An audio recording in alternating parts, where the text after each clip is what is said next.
Perhaps the moon knows the secret of the new sound. He's so bright and pull on the surfaces. He's so bright and they walking on my face. He's so bright and Open your mind. Let us begin our quest to find the new sound. I've got new. Nicey, zoo. I've got flies. Look at them shine, everything I need. I've got new. Nicey, zoo. Okay, let's have fun. better bet them. Nicey, zoo. I've got new. Nicey, zoo. I've got new. Look at them shine, Nicey, zoo. I've got new. Nicey, zoo. I've got new. look at them shine. He's so bright and bright, pull on the surfaces. He's so bright and they walking on my face. He's so bright and bright, pull on the surface, pull on this. He's so bright and they walking on my face. Better bet them. Nicey, zoo. I've got new. Nicey, zoo. I've got new. Look at them shine, Nicey, zoo. I've got new. Nicey, zoo. I've got new. You must choose. Bimbo, bimbo. My name is Mr. Susan. You must choose, and now it is time for you to do the choosing. I am Mr. Dean. I've got new. You must choose. I've got flies. Look at them shine. I am Mr. Dean. I've got new. You must choose. I've got flies. Look at them shine. Trapped in cabinets. Can I get out? Will it get out? Cause he will. You like a single dime, Vince, single dime. Better bet them. You like a single dime. They walking on my face. Everything we need here. You like a single dime, Vince, single dime. Better bet them. You like a single dime. They walking on my face. I did a rhyme. Better bet them. Nicey, zoo. I've got new. Nicey, zoo. You better. I've got flies. Look at them shine. Nicey, zoo. I've got new. Nicey, zoo. Well, hello everyone, and welcome to another DaraChat. My name is Dara Moves, or Dara for short, because some people have an issue with saying it right, and I have to correct them. I have to do some harsh punishment. No. Oh, anyway, I'm here with the. You can unmute yourself now, by the way. There you go. There you go. Yeah, now we can I'm hear. not him. sure I heard you Dara Muth, is that correct? Yeah, or Dara's fine too, because I know some people have trouble saying it. That's fine. It is what it is. Greeting from Rhoda. He could not be here because needs make snoozy already. Well, tell that man to go to sleep. All right, Rhoda needs to go to sleep. Hello everyone. How are all you? But yeah, welcome everyone, and of course, welcome the man himself. He brings the noise wherever he goes. Noise pollution.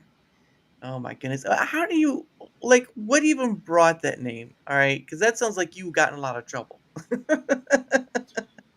Once upon a time, yeah, I stayed in a lot of trouble. Mhm. I mean, it wasn't necessarily me seeking it out, but rather Right. I attracted those kind of people, those are the kind of people that associate with me. And Hmm.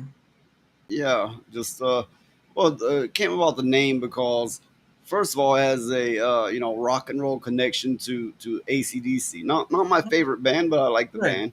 Right. They have a song called Noise Pollution. Secondly, it's because I'm like, the kind of stuff I say, they're just going to say it's noise pollution anyway. I might as well Right. own up to it. Hmm. Yeah. And I like some of AC/DC songs. Mostly the ones that are like the well-known songs, like obviously "Shoot to Thrill" is a pretty good one that I like, and "Highway to Hell" is a pretty another one good too. Uh, but yeah, it's but when you're not seeking out trouble, but it finds you, that's always a fun one in life, unfortunately. But I mean, I know you. I know I know you through Ryan Roger and all that. So I just wanted to ask, like, how did you find him, or did he find you? Um, I think originally I was asked to be on his show, and then some months went by, and he was asking for if anyone wanted to be on his show, and I'm the one that answered it. So yeah, that kicked that off. Got me some more of a fan base, and I still talk with Ryan even today. Nice. Um, so yeah, it's worked out well. Yeah.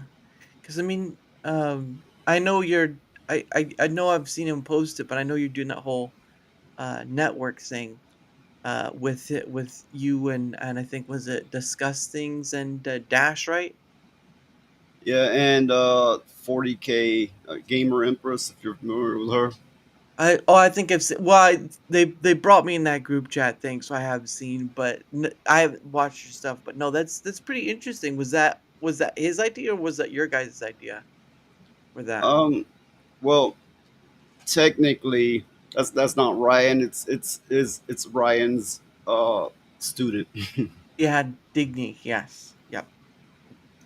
So Uh, yeah, yeah, but Digny's teacher, if you will, mhm.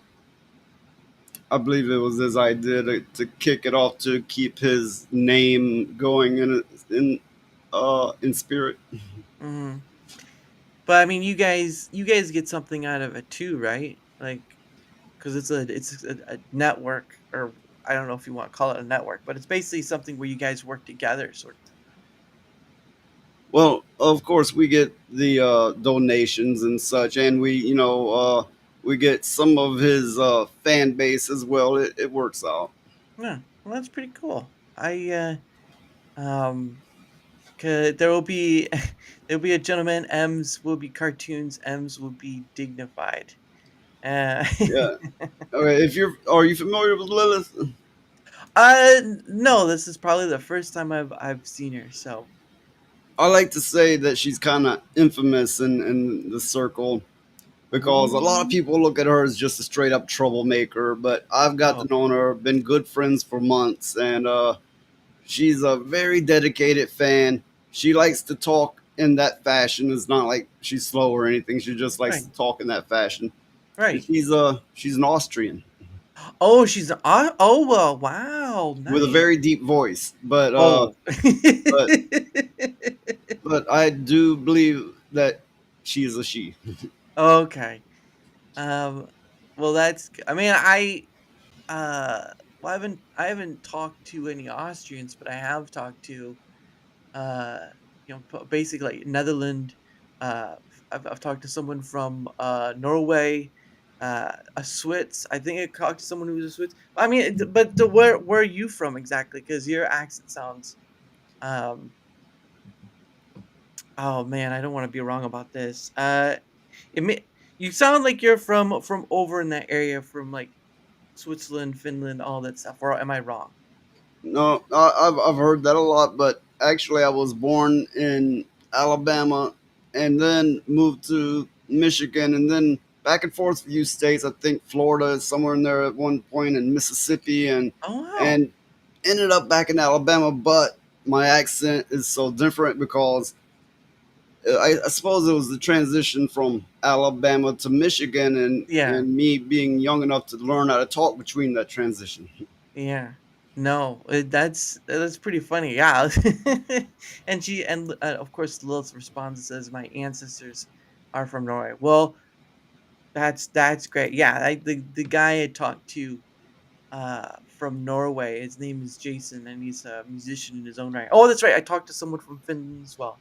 But I've talked to people all over. Like I've actually talked to people from Alaska, right? And that's way up there. That it During the winter it gets so cold, it is insane. Um, so I wouldn't live there, but some people say it looks good. But I mean, Michigan. Actually, funny enough, I was actually born in Michigan. Uh, uh, it's sort of a long, long time ago, but I've not really moved because it sounds like you've moved a lot when you were young. Yeah. Mm, Well, my parents. I mean, they were kind of they had family in both north and the south, Right. and while my mother had a college degree, they had a lot of kids between them from previous marriages, right? Mm-hmm. So what we ended up doing was we'd go to where the crops were growing, and Mm-hmm. the parents and the multitude of kids would work in the fields, and we made a lot of our money that way. So in a sense, we were like migrant workers. Right. Yeah, that's understandable. Um, but yeah, that's something interesting because I've like travel wise, right? Like I've only ever traveled to um like the farthest I've ever gone was Florida. Um, because I live in Indiana, so it's nothing new. I've said that. But I've gone as far as Indiana, but Florida, but I've never gone like outside of like from Indiana to like Kentucky, Tennessee, all that stuff to get down there. Never really been outside that mark. So I've traveled, but not that much, if that makes sense. So yeah, and I've basically stayed where I'm at. But no, I mean that's pretty good. I mean, do you like to travel yourself then, or do you like to stay where you're at? Mostly, I just stay at home these days. I mean, uh, well, for one, I'm probably older than I look. I'm right near. I'll be 48 soon. So a Mhm. lot of people, they think I'm like 30 something, right? And by the time you hit close to 50, you're like, no, leave me alone. I'm sitting in one spot. Yeah. Well, that makes sense too, because I mean, I know some people. Uh, was this? Well, me stayed on me continent too. Okay, all right. Well, that's good. That's good. Traveling is expensive, and um, even now, dear Lord, trying to make a vacation anywhere is just ridiculous. Like, there's no, it's too expensive to go The anywhere. last time I traveled was July, and it was bad timing. We ended up in Michigan on the 4th of July, Oh, which is really? around eight or 900 miles from where I'm at. Mhm. So we couldn't get a place to stay. Not even relatives would let us stay there. But we ended up parking at a casino parking lot and trying to sleep the night there. I think I got 2 hours sleep in, and I ended up staying awake for like 38 hours straight. Yeah, no, that's yeah, yeah. Hmm, because I've been. Let's see. My family. They do kind of like own a cabin up there, but I don't go up very often because it's like it's sort of like not right by Lansing, but it's kind of close in that area, and but it's always nice to kinda go up once in a while because I've personally been to, like, the beaches there, right? Like, you got Warren Dunes out that way, you got Silver Beach. Silver Beach, I like going to Silver Beach once in a while when I can, but Yeah, yeah, we went to that while we were there. We were in the area where all those small towns are together, like Benton Harbor and St. Joe, and all those small towns are all grouped, like within 10 or 15 minutes from one another. yeah. You know that area. I I a little bit, a little bit because I don't go there often, so it's kinda hard to, like, um I know Button Arbor. I've not been there personally. There was one time I was going to stay at a hotel in the area, but those plans kind of fell through.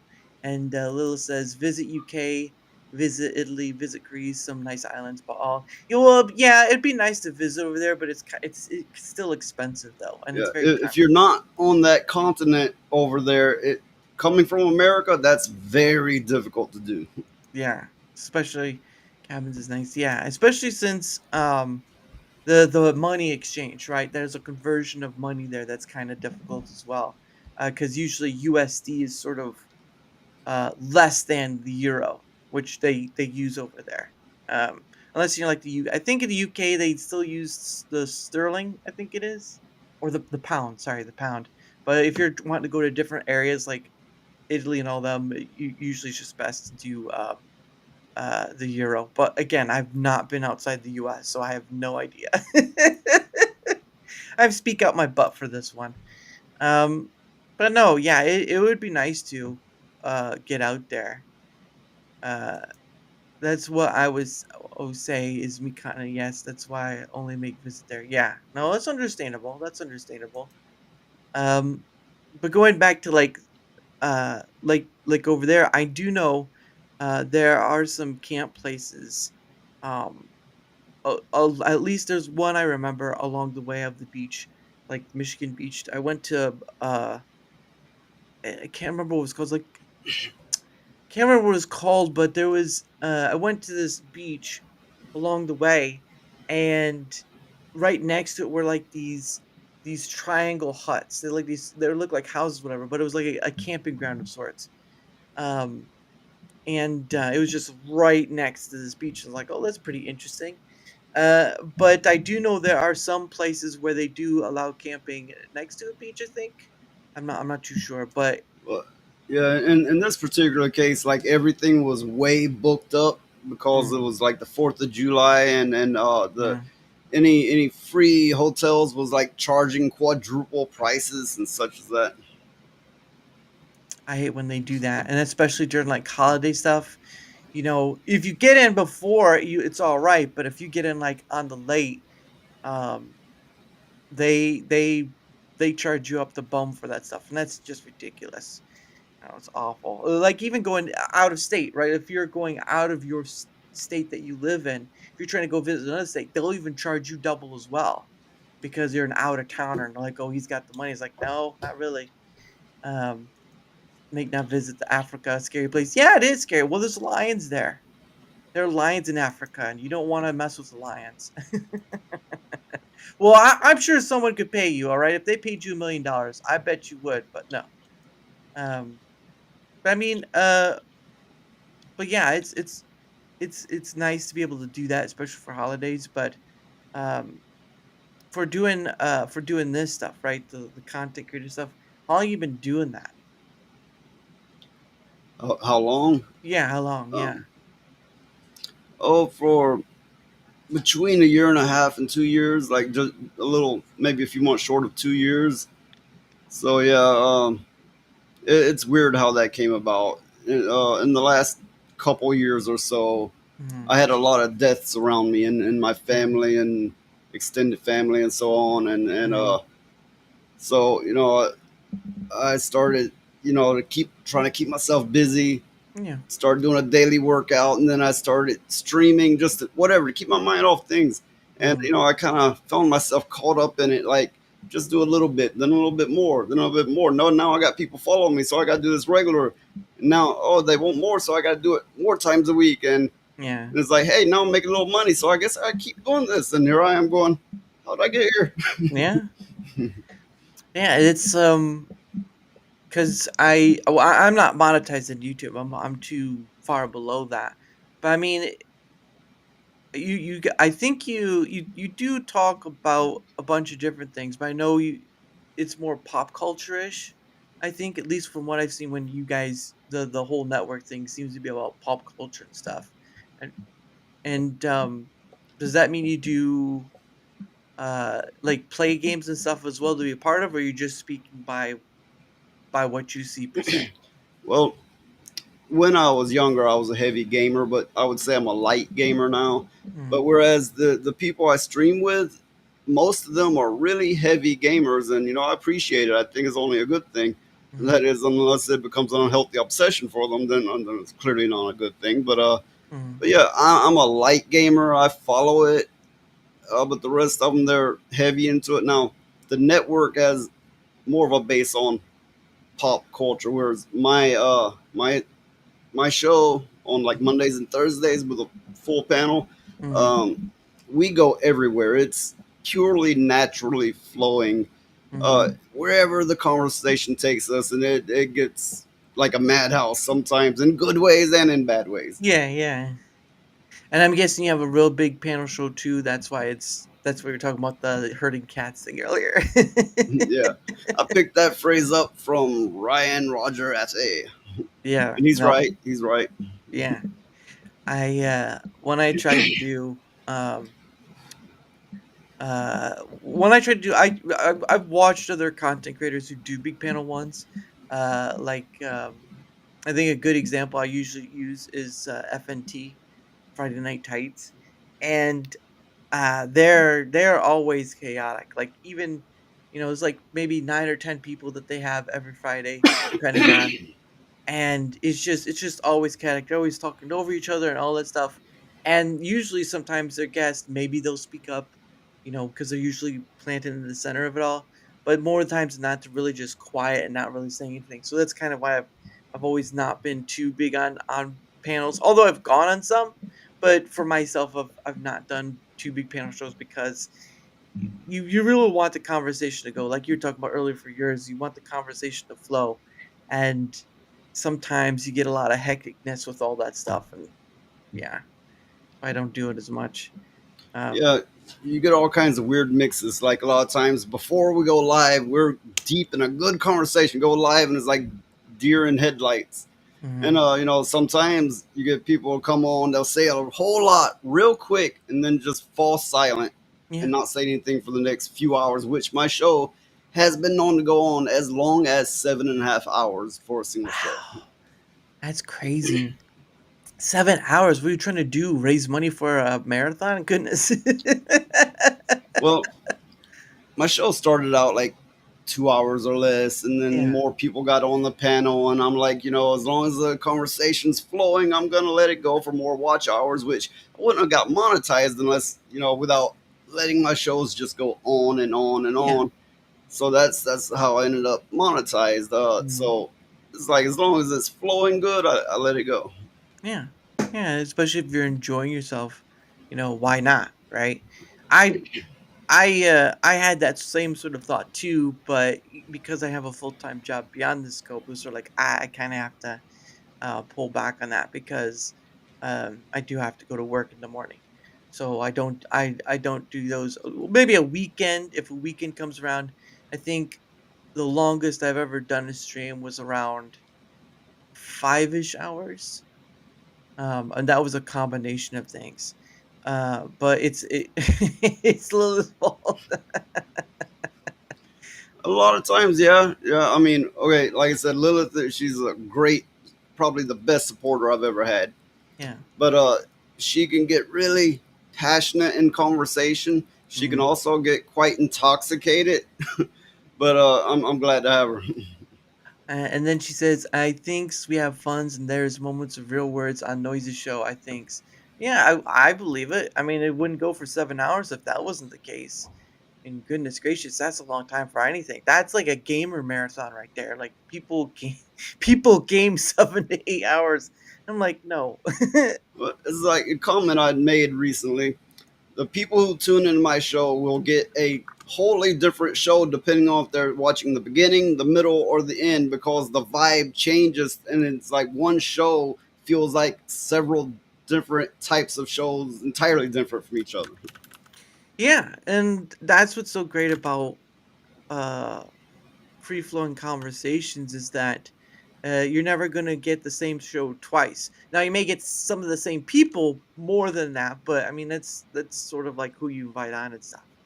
And I try to uh, invite all sorts of people on, creator and not creator alike, because there's a whole lot there. But I understand why creators only invite creators. Um, but regardless, it still is a fun time when you can just sit and chat about whatever.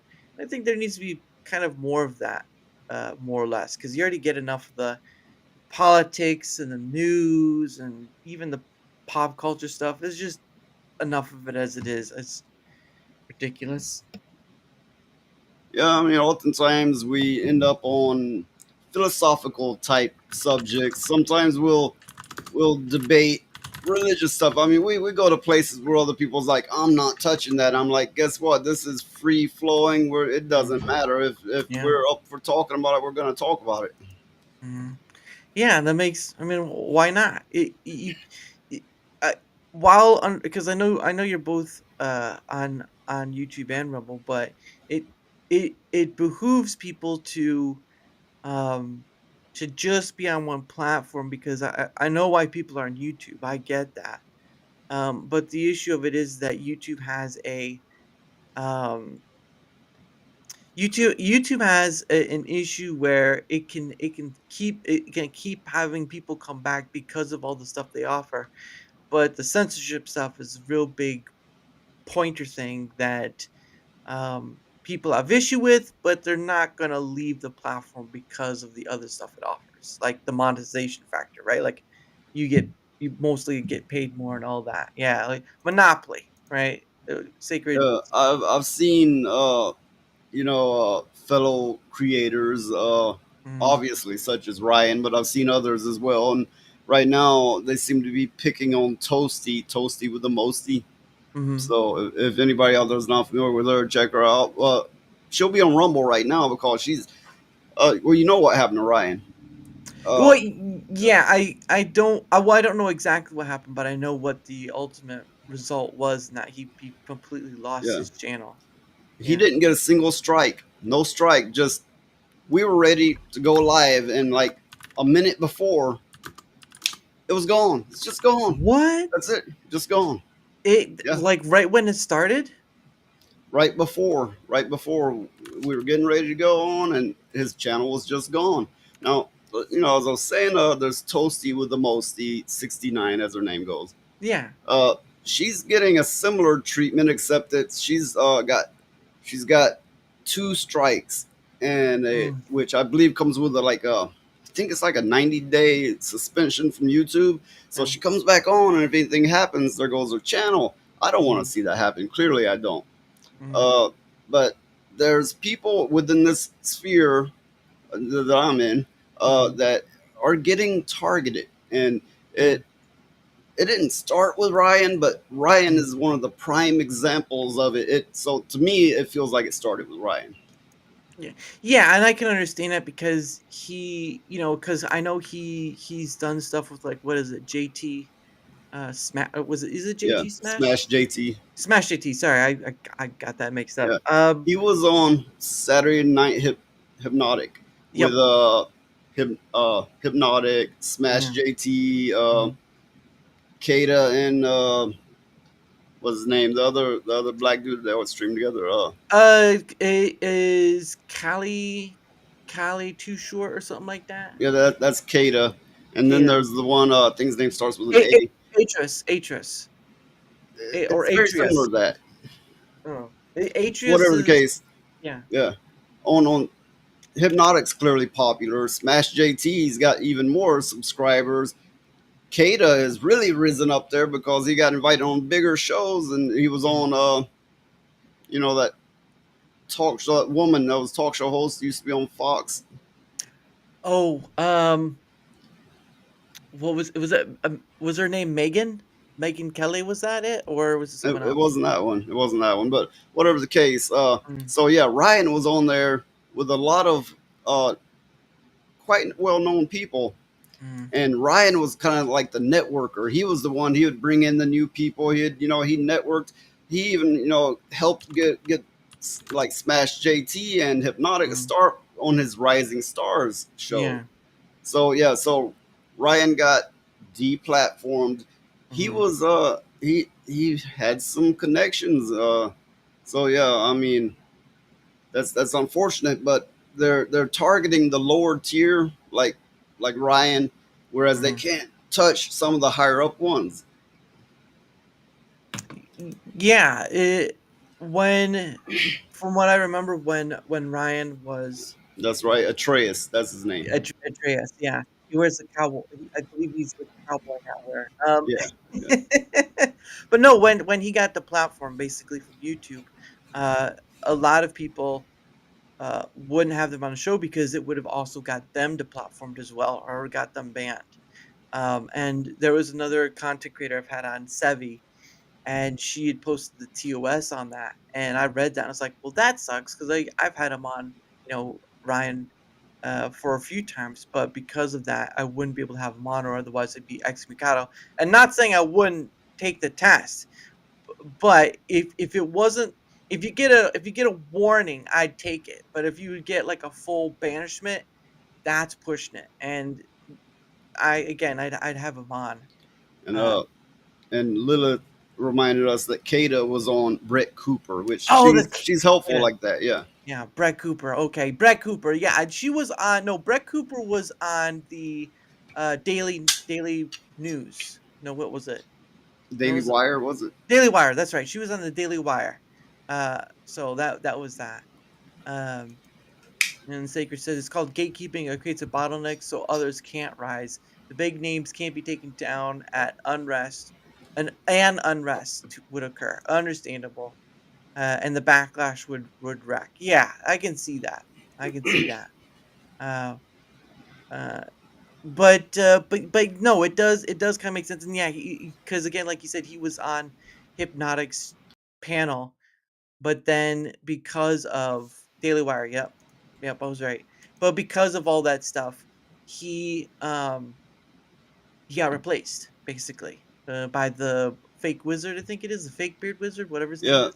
And the majority of Saturday Night Hypnotic, they were, they didn't want to have to replace them, but they were left with very little choice.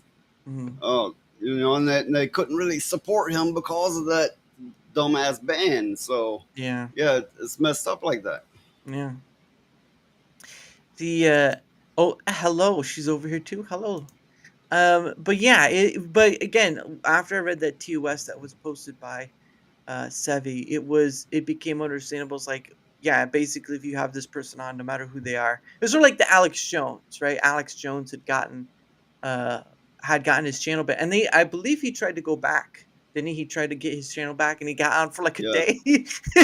And supposedly YouTube, they were like, the Biden administration made us ban people, and we're gonna reverse that. And then so a lot of big names are like, really? So they try to jump back on there. It's like, oh, we're not reversing it yet. And Mm, not only that, this is a limited program that we're trying out on a select few. mm. Yeah, it was a weird thing. It was a weird thing they said, and then they came out with like, you have to go through this pilot program process. I'm just like, what? You couldn't say this from the beginning if they have to go through a pilot program, because you confused a lot of people by doing that. Um, so it's like why wouldn't you have that out first and foremost, and then second, people who are pretty much knocked off your platform would try again. I mean, it doesn't make sense, but then again, most of what YouTube does to some degree doesn't make sense. So there's that.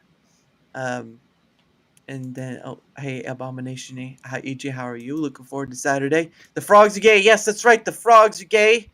They're so gay, in fact, that now they're not gay anymore. It's like Alex Jones, right? I always looked at him like he was a nutcase, but Yeah. then I, got some of what he was saying is like, if you take away his crazy act that he puts on and just take his end words, he's on the things. He's got some inside knowledge going on or something. I mean, yeah, everybody out there like Alex Jones, he's that fruitcake that yells and says crazy stuff. He sure is, but he's been right about a lot of things. Yeah. No, maybe not. Yeah, he's been right about a lot of things, but not all of them. I know some people Yeah, do push back yeah. on stuff, but yeah, and again, when he tried, he got knocked off like I think it was the day after, and like, nope, and it's like, come on, goodness sake. Well, 65% of his series were true. Yeah, yeah, and Sacred says sadly there aren't any platforms trying to take down YouTube in reality. Alex called 9/11 a month before it happened, and even called who they would blame. Well, that was a long time. I think there was like a VHS tape he did. Oh yeah, years before he talked about the conspiracy they had hatched for the COVID vaccine, and he would mention things years before. So I'm thinking this is probably a little bit more than coincidence. He's gotten things too close to being right on too many occasions. I think he's got some insiders somewhere. Mm-hmm. Yeah, or people talk to him. There's always that. Like, people send him something Yeah. or whatever. Burn my chicken nuggets to a crisp. Well, I hope you enjoyed those crispy chicken nuggets.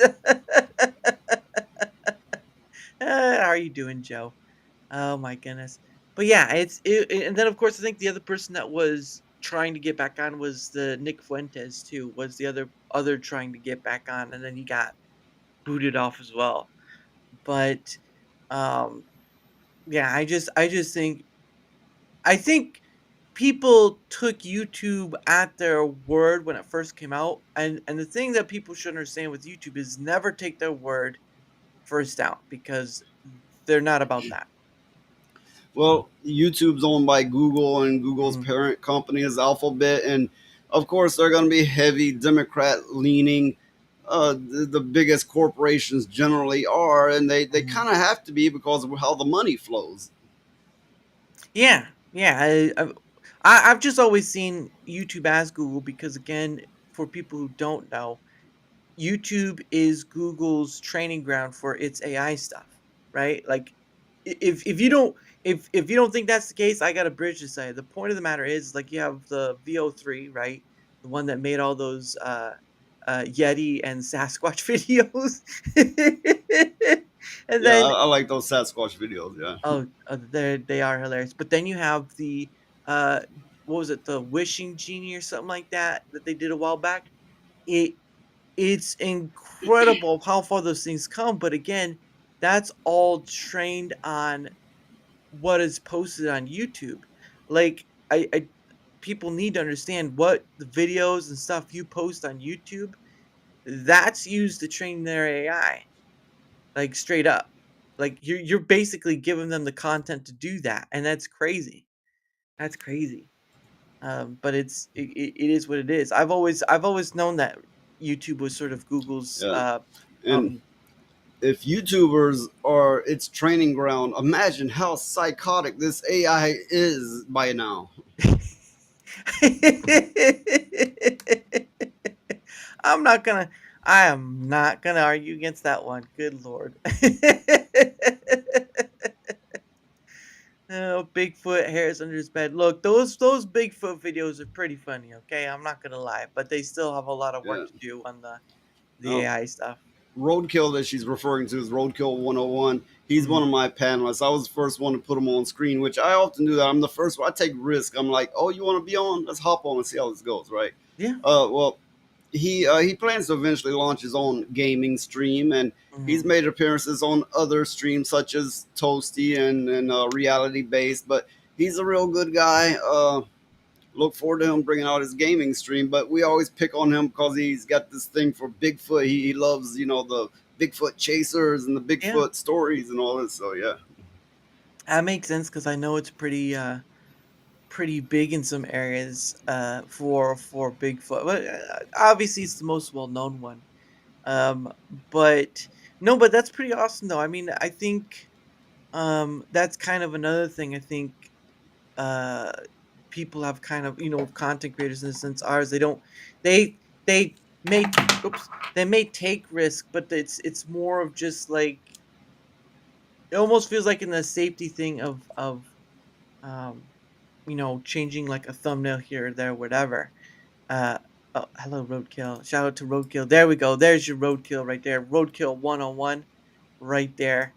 Um, but yeah, I think it's kind of that thing where, because I mean, for me, for doing this, I ask people on who aren't even content creators, and you most likely would never see a content creator ask someone on who's not a content creator because there's a whole bunch of trust issues and stuff with that and all that stuff and chaos and whatnot, and or you have to be the talker. Maybe you'll probably be the only talker in the conversation if the other person is not very talkative or they're anxious and whatnot. And I've dealt with many people that are challenging in that, right? But I think it's good kind of once in a while to challenge yourself. Otherwise, you kind of get a bit, you kind of get, I don't want to say stale, but you kind of get a bit stagnant, I guess is a better word. well, it's like when people like go out of your comfort zone, else you Yeah. will never grow. Yeah. Yeah, that's true. And while there's a whole lot of things to talk about, like, uh, again, the pop culture stuff, or you have the political stuff, you have sports stuff, you have a whole bunch of stuff. It does kind of get tedious when it seems like they're the only things that do kind of get talked about, especially with like the politics stuff. Because I know everyone tries to, to some degree, it happens. It Well, comes in because of the entertainment, but yeah, well, I've had people be like, "Oh no, you can't be on my show." They told me this, right, that you can't be on my show. You're too political. right, Which, I was at the time trying to full on avoid politics, and I'm like, "What do you mean too political?" So I really put some thought into it. I'm like, no matter what I do, it's political because everything is politicized now. You can't take any direction. You can't throw a stone or anything. It's political, political, political. So I'm yeah, like, what? Fuck you. I guess I'm political then. yeah. No sports lame. You make sports, no watch it. I don't do I can't talk about sports, politics, okay? I talk about a whole sorts of stuff, but I just don't focus on it as like the main thing. Like some people choose movie reviews as their main thing for content creation, Well, or oh god. what I do is we'll touch on politics sometimes, but I don't take extreme sides. Yeah. I try to look at things unbiased as possible, no Mhm. matter which way I'm aligning at the moment. Which Mhm. I don't. Anybody is like, oh, I'm all the way, and I believe everything they say. That's the road to extremism, in my opinion. That Yeah. that's risky business. There, you Yeah. want to have critical thinking. Yeah.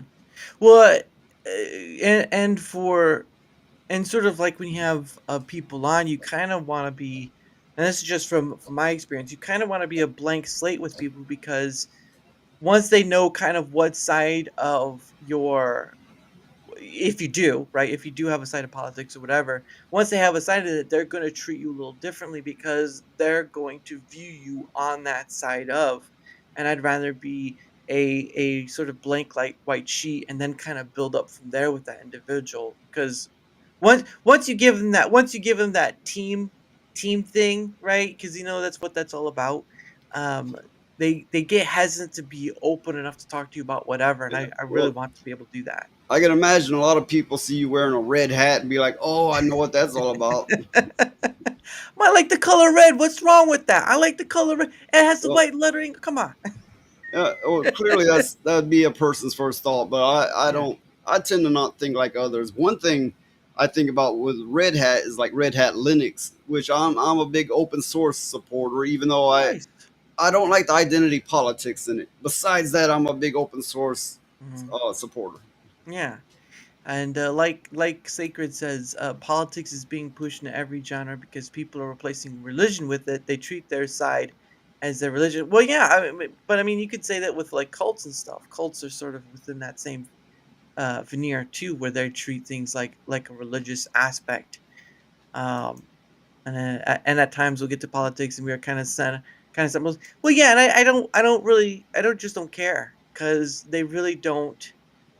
Any team of politics really doesn't move the needle for making a better country. And we're already at that space where we're like, was it like 1 minute to doomsday or something like that? I don't know. But yeah, it's just crazy out there, and I understand why Well, some people like hesitant. I've watched presidents come and go. The Hmm. earliest one I can personally remember is President Carter before Hmm. Reagan.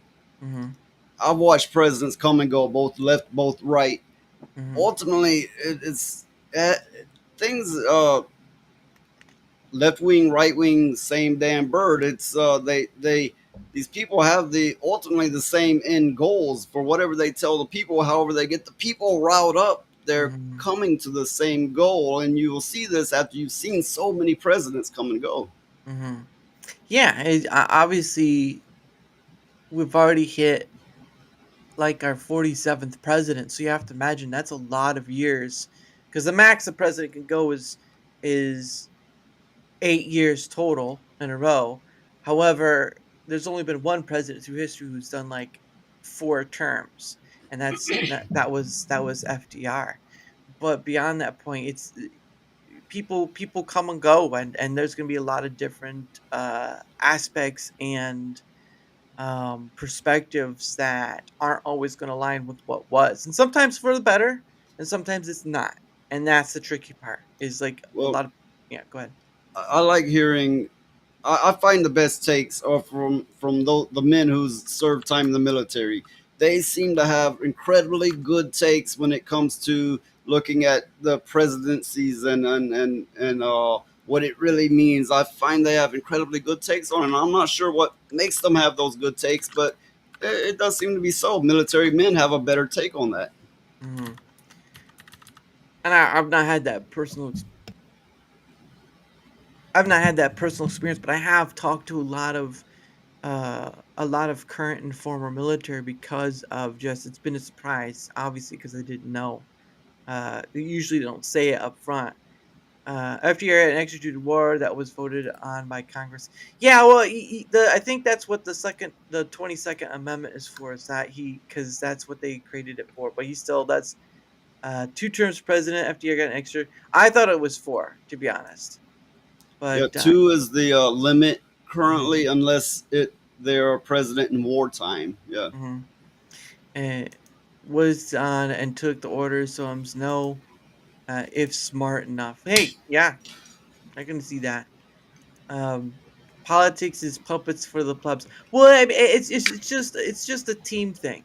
It's like football. If you're a football fan or a soccer fan or any sports team fan, it's just a team thing, and you want to see your team win. Like seeing it lose is just horrendous. It makes you feel And awful. you will get fanatics, zealots on both sides. But now, Yes. I will say right now, you're seeing more on the left side. It seems their extremism is amped up one little further, but you will most definitely see them on both sides. Yeah, yeah, because I think I think there's a point of, and this is with anything in life, right? There's an extreme to things in life that if you take it too far, it will be overbearing and it won't help, right? It won't help you be a better person, and it does get kind of like that's why you kind of have to take a step back, especially with social media, right? Like you see an instant thing with social media where it kind of shows you like how crazy some people are, but that's not everyone. Like not everyone's online. It's just Well, yeah. Ultimately, you have to think I'm not a congressperson. I got nothing to do with a politician. If I walked up to each and every one of them, they wouldn't listen to me.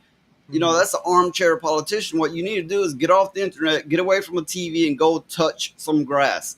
mhm. And going for a walk works too, but I can understand this. touch touch grass. Oh goodness.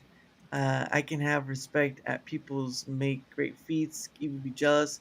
A fan, how? Yeah, I understand. Um, but yeah, it's just one of those things. Like I said, if it comes up in conversation, I'll talk about it. But it's not the main focus, and a lot of people make it the main focus, along with like stuff like pop culture or doing movie reviews. It's just a niche people pick for what they want to do with Yeah. content creation. I do Um, advocate to be knowledgeable of what's going on, but at the same time, understand it is very out of our hands. Our as everyday people, it's out of our hands. I mean, you could have your beliefs, but just be careful. You can find yourself in a place that you don't need to be in, and quite easily. So yeah, just back off, take some time for yourself, and try mm, some outside thinking, critical thinking. Take a walk, touch some grass, as they say, and so on. yeah, yeah. Take a break, take a break. And Sacred Say says, "Policy are people. However, laws are in place for nearly everything, to even some old time laws. Is true. Like you can't ride a horse on Sunday in certain states. It's what laws are applied, aka crime shouldn't be a problem. We have laws to nick this in the bud. I'm done off my soapbox."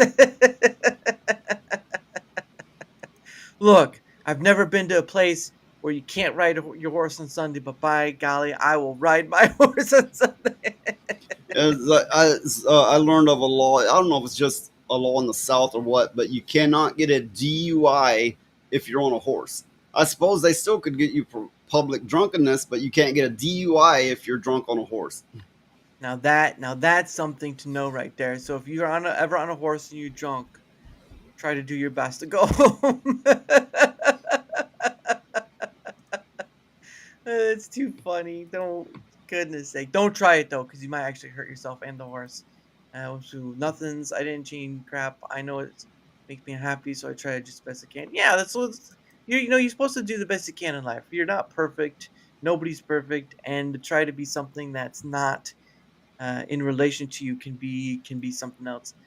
Sacred says public intoxication, a misdemeanor, and a ticket easy win. There you go. There you go. Thinking outside the box for Sacred Sage right there. Thinking outside the box. Give that man a gold star. You know what? I'll do that myself. Let's see. Where's my? Is that it? There we go. Giving. Give. There we go. Look at that. Right there for Sacred Sage. He put the thought out. He got the star for. Hey, Slidey Pie, how are you? Hope you're doing well. Horse is scary, so big. Oh, look, some of those horses can be, but you've never seen a Clydesdale. You've never seen a Clydesdale. Those are the big horses. All right. Man, no wonder Budweiser uses them in the commercials. Yeah, I'm always seeing people underestimate animals. Yeah. Like there's this clip you might have seen where this man, he's this black dude, right? But he's like poking at a tiger in a cage, and it like just gets his finger. So he's pulling, can't get loose, puts his feet on the cage, try to push loose. You could see the finger, you could just see it come off as he Oh, flies backwards. uh, And it just got the tip of his finger and took his whole finger. oh yeah. Well, that's that. Well, he Yeah. played the dumb game. All right, that's what you don't do. Don't play the dumb game. Never underestimate an animal, whether it be their intelligence or their strength. They'll make you look the fool every time. Yeah, no, don't. They're in a cage for a reason. Don't feed the animals. I don't. I don't understand why. It's like the thing with people in Yellowstone Park, right? You see people. There are signs that say "Don't feed the animals," and what do some of these people do? They feed the animals. A sign says "Do not feed the animals," and they Well, feed. yeah, there's two reasons. Sometimes they're on a particular diet, Mm, and sometimes it's like some things are toxic to them, and you might not know it. Besides that, it's they're gonna see people and they're gonna expect food, and when they yeah. don't get that food, they're Oh, gonna have different attitudes about it. yeah. You might end up getting people hurt. And Abomination AG says, I thought everyone were riding horses when I moved to Texas.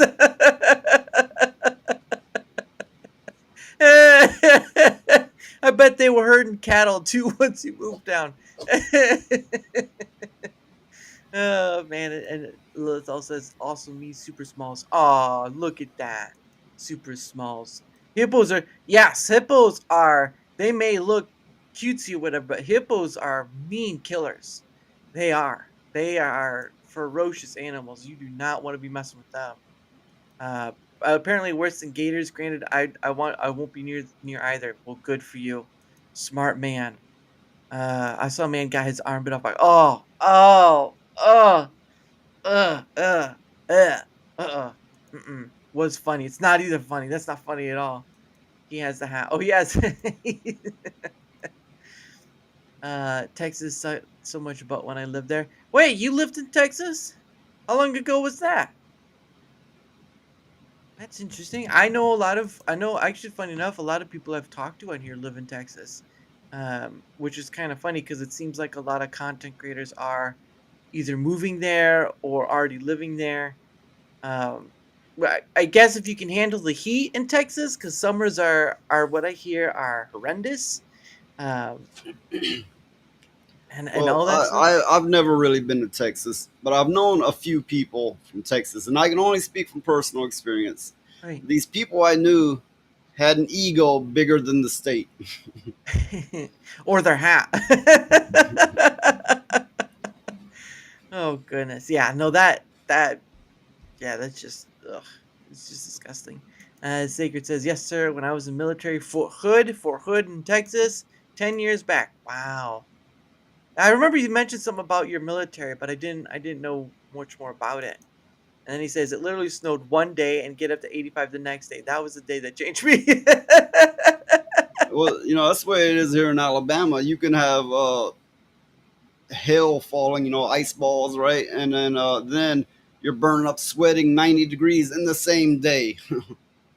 Oh goodness. But I mean, it gets pretty humid where you are, doesn't it? In Oh Alabama? yeah, Oh yeah, goodness. extremely, yeah. Oh, that's I.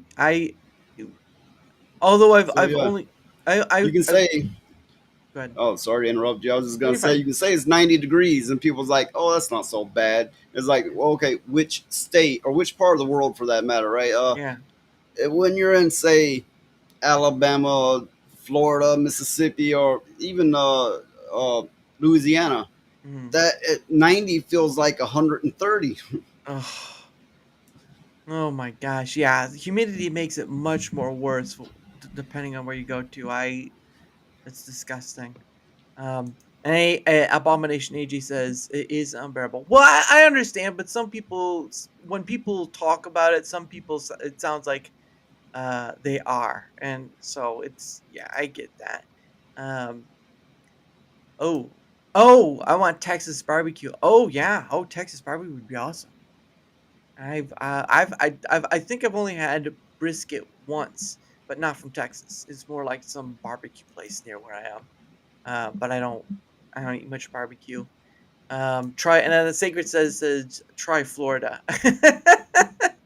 It's hot everywhere, man. Come on, goodness sake. But yeah, I've been to Florida. I have been to Florida, so I can attest that it does get very humid, but or rainy. It does get rainy too. Just depends. But you guys, Florida has to deal with the hurricanes and stuff, so you kind of take with what you get, right? No snow, but eh, yeah. And then Lila says, "I can deal snows. I grew up in snow. Heat make me collapse." Oh, really? Oh, well, that sucks. I hate having to shovel the snow, so we're kind of opposite ends. Yeah, no, I lived in Michigan as a child up to like 5 years old, right? Yeah. But I do remember days where like the whole place would be snowed in. You would have to dig a tunnel out. Oh, oh yeah. No, it's not.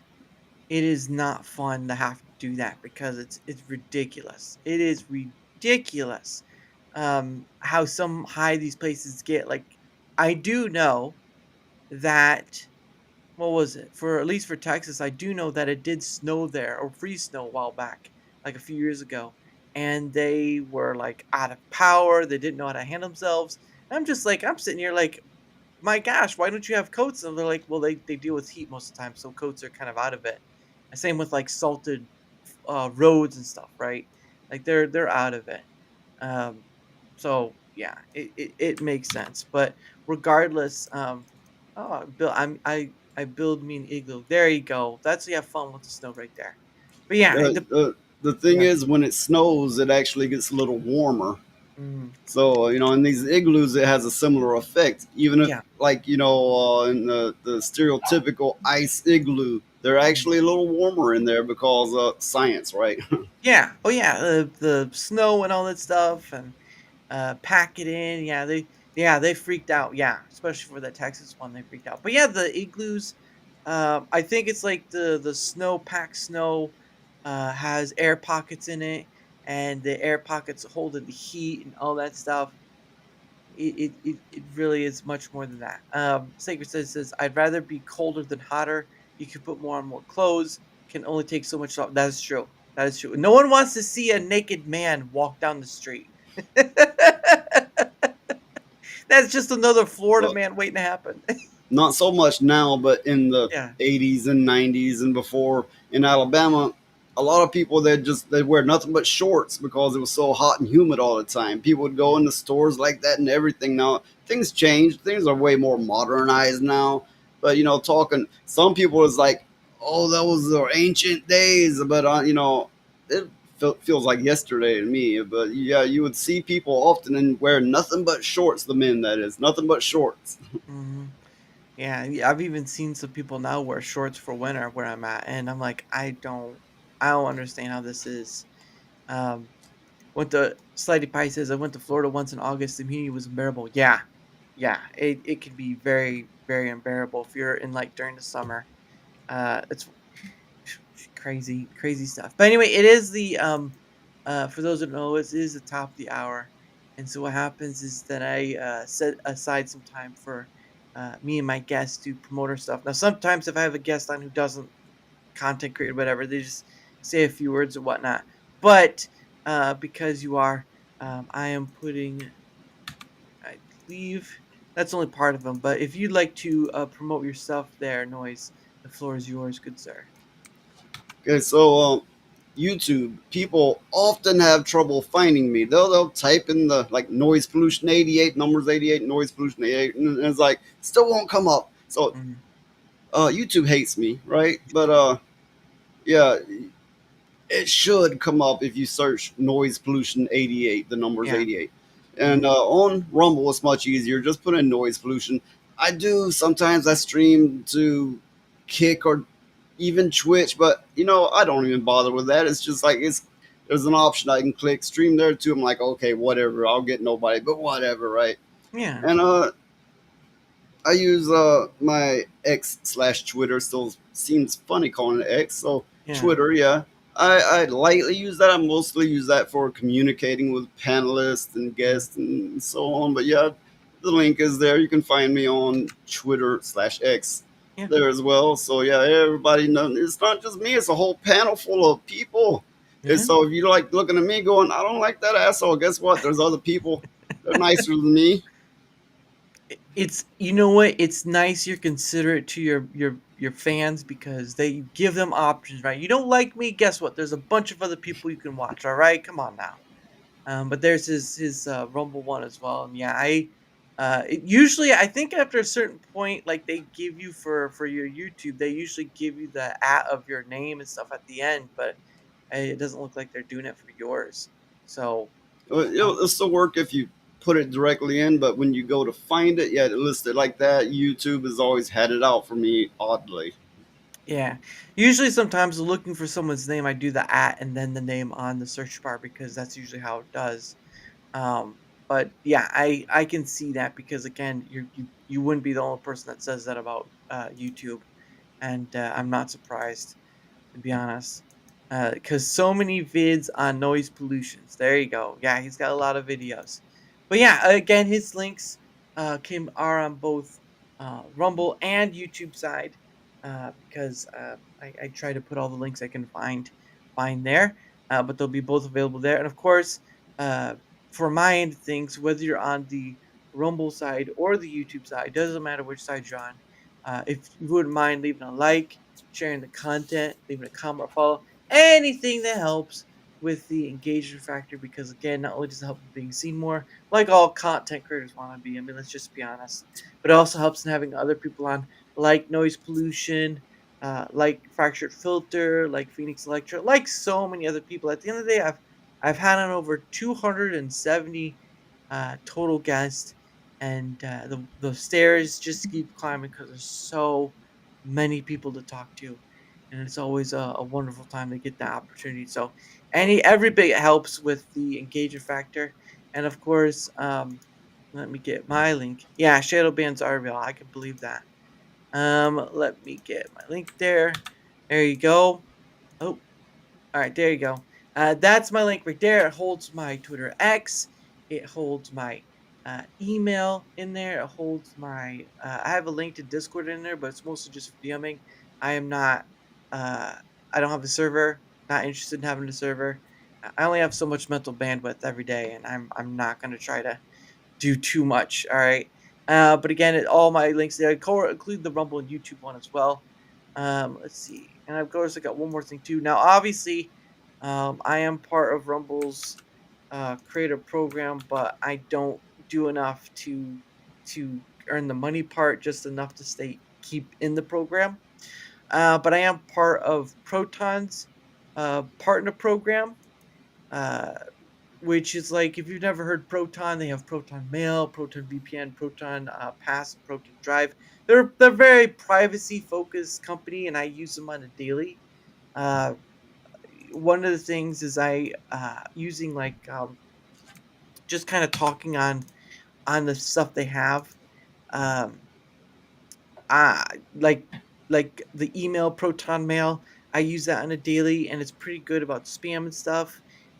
compared to like my AOL and iCloud accounts. Those things are always full of spam to some degree, and I rarely get spam at all through my Proton Mail. Proton Pass is their um, password manager. If you've never used a password manager before, they have that. And what's funny enough is that their password manager allows you to use this thing called an alias email. So like they'll give you an email to use, and that will directly link to your actual email. But if the company that you've done this email thing through, they get a little feisty, you can just shut it down and you won't get anything from them anymore because they don't have your actual email. They have a sort of a faux email address. And it works though. But then their Proton Drive is, if you're familiar with Google Drive, it's sort of like that, but it's privacy based, meaning they don't see any of your stuff.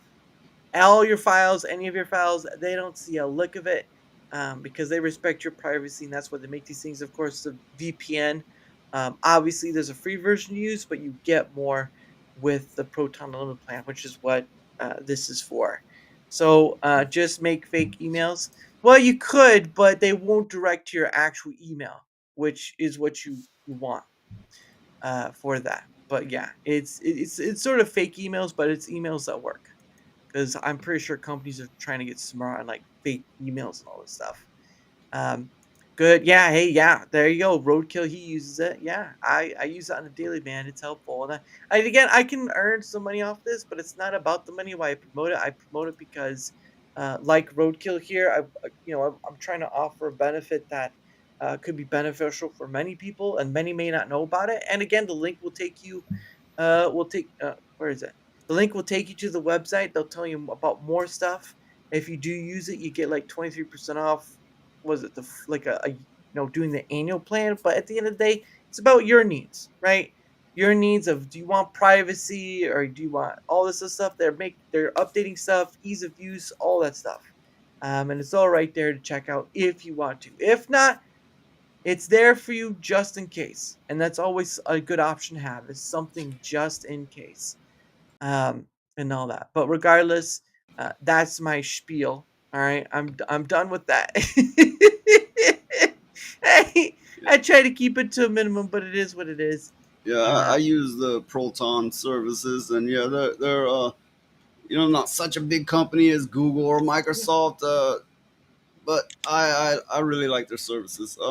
So you say you don't make money off the creators program. They do send you like a monthly certain amount, don't they? Well, let me explain. Okay, so the creator program, right? You have to fill a certain amount of requirements. So there is a full set and then there's a partial set. So the full set gets you the payment each month. That's the point. The partial set keeps you in the program, but you don't earn a check. So like I believe you have to stream the full amount of Rumble Studio hours and then get the unique chatters. And then you'll go ahead. Yeah, I'm in the program. I get from 150 to 200 a month from them. And I'm looking at your channel. I'm like, you should be able to pull that off. Because say, okay, it's something I do. I will put on a stream of just like sleepy time music, some sleep to, something like that, right? To fill the hours. And then I'll do a separate shorter video for ad reads so I don't like bore my usual audience in my regular shows. Well, and that's the thing too, right there, is I don't fill the other ones because one, before they did the ad read thing, I was just the premium only streams were kind of like pushing it for me because they were kind of an interruption of why doing this thing.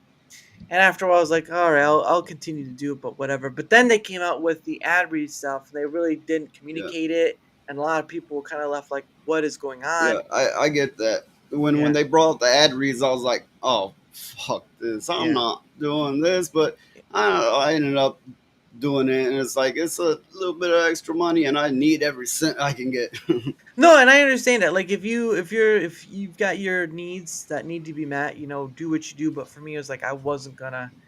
I'm just not interested anymore. So I'm grateful for for the opportunity, but beyond that scope, I just don't care. The Proton one is great because I'm not forced to meet a quota, and uh, I mean I don't do anything big or anything. I'm No, just again it's a benefit. I'm not familiar with the Proton one that you're doing. Do you have to pay them monthly or yearly? No. There's a I'll have to find it, but back earlier this year they were promoting the partner program, and obviously you do have to go through a process. You have to sign up. You have to sign up. You have to do all that stuff. Um, and when I was doing it, I wasn't sure I'd get in. I was just like, I just threw my hat in the ring because like I may not get in, so might as well just try. I got nothing to lose, right? I've got nothing to lose, and so I put um I put that in, and they got back to me like 24 to 40 hours later. Um, oh, you going to bed? All right. See you later, Sacred Sage. We're gonna be up for a little while longer. Um, but they got back to me and said you're in, and I'm like, are you sure about that? Because I'm like, I don't know how to sell or anything like that. But there really wasn't any, quota. Like there wasn't any requirements to fill. It was just like this stuff, you use it, just sell it at your own, just promote it at your own thing. Because again, I don't want to promote a money grab sort of thing. I want to promote a benefit because a lot of people deal with spammers and hackers. Well, not hackers, but spammers, scammers. All the stuff you hear about, like on the news, like a business that just got hacked and all its stuff is leaked, right? Proton is really great with helping with that, privacy and all this stuff. And I'd rather promote that than anything else. But um, again, like for you, your needs, know what your needs are. I can't tell you any differently, but I'm just not gonna. I'm just not interested in fulfilling those creator program requirements. But I do enjoy Proton. They've let me in. I do my best, and we see where it goes. But yeah, it's. I don't know where the link is. So I'll have to look for it. But no, it's if you use it, at least you know what you're talking about. That's what I think. And I know a few people who have gone into that use it as well. In August, if you want to watch. Yeah, Well, yeah. I'm always a big underdog supporter. That's why I've always supported Rumble and Proton and open source. Yeah. Rather than these big, monopoly corporations, I always support the underdog. Mhm. Yeah, and it's funny because I feel like word of mouth has a bit more power to it. It takes a while, right? Like word of mouth, whatever you're promoting by word of mouth, it does take a while for something to grow. But I do believe that it has a longer, lasting benefit because I think people, you as a creator, you don't want to sell something that, you don't want to see some like money grab or whatever. You want to, promote something that you believe in, right? Like any of the products or whatever, like Rumble Premium, and all that stuff. But you just don't want to promote those bad, sort of bad things where you're gypping someone or you're scamming someone or whatnot. Um, and for me, I just didn't want to. I use Proton and all that stuff. And I just wanted to give people an option that are like many other options out there. Like you have like what's it, one password as a password manager, so much other out there. And I think it's just best to use an item and then give your experience from that, or yeah, to give your experience from that, because people don't want to be gypped out of that either, too, right? But that's just me. And my reasoning for at least the ad portion wasn't the ads, because I've done the ads before. The ad stuff that Rumble has in Rumble Studio, that was way before it was a requirement in Rumble Studio. It was part of that ordeal. So you could do an ad or whatever, and I tried a few in the past. But for me, it's like they communicated it poorly, and I just really wasn't feeling it for continuing to do the premium only streams. And I'm like, yeah, that's my sign. That's my sign. Yeah, I can fully understand why they brought out the ad thing and everybody's like, nope, fuck that. I cannot disagree with you. I understand where you're coming from. Yeah. Yeah. Yeah, because I really am not here to sell anyone down the river or be like many of the other content creators that have all this stuff right here. And it's just like, I get it. It's a way to support your creator that you follow and watch and all stuff. But like I I don't know what it is, but I'm starting to. It may be just me being biased, like because I've seen some people promote like GoFundmes, but I'm seeing more and more of these GoFundmes pop up on Twitter X, and maybe it's just like the algorithm pushing it to or whatever, so that could be the issue. But it's like that is getting a bit scary because if more and more people are asking for help through Give Send, which I'm not saying against or anything, I'm just saying like if more and more people start asking help through Give Send Go, there's not going to be a lot of people to be able to help those people who are asking for help. It's going to get overwhelming. I'm like, I don't know, man. I don't know. Well, the only one that I've supported on my stream that put the link out there, and I was like that for that day. I was like, don't give me money, give her money, because there was somebody that is sometimes on my stream. She goes by Miss Sparkles. Oh, She had yeah. a bicycle accident Hmm. that severely injured her arm. They had to open it up and take bones out and the Hmm. whole deal. And right before that, she was about to get evicted. Yeah. But I seen all the images and and everything, and so I was like, okay, I'll throw the link out for her. But I don't just do that for just anybody. Yeah. And yeah, I saw that GoFundMe too, because obviously that's what it's for. Is when those people hit those rough patches, uh, and it really is sort of like between a rock and a hard place situation, which yours is. But it's becoming more and more. At least from what I'm seeing, more and more people are doing give send me goes, and many of them in their same situation where like they're about to be evicted from home, or they need to get back on their feet or whatnot. And my worry is that there's gonna be a lot of people doing that and not enough people being able to help them, and that's a problem. Not for the people asking, but for the people who aren't able to give, because some people they need something right now.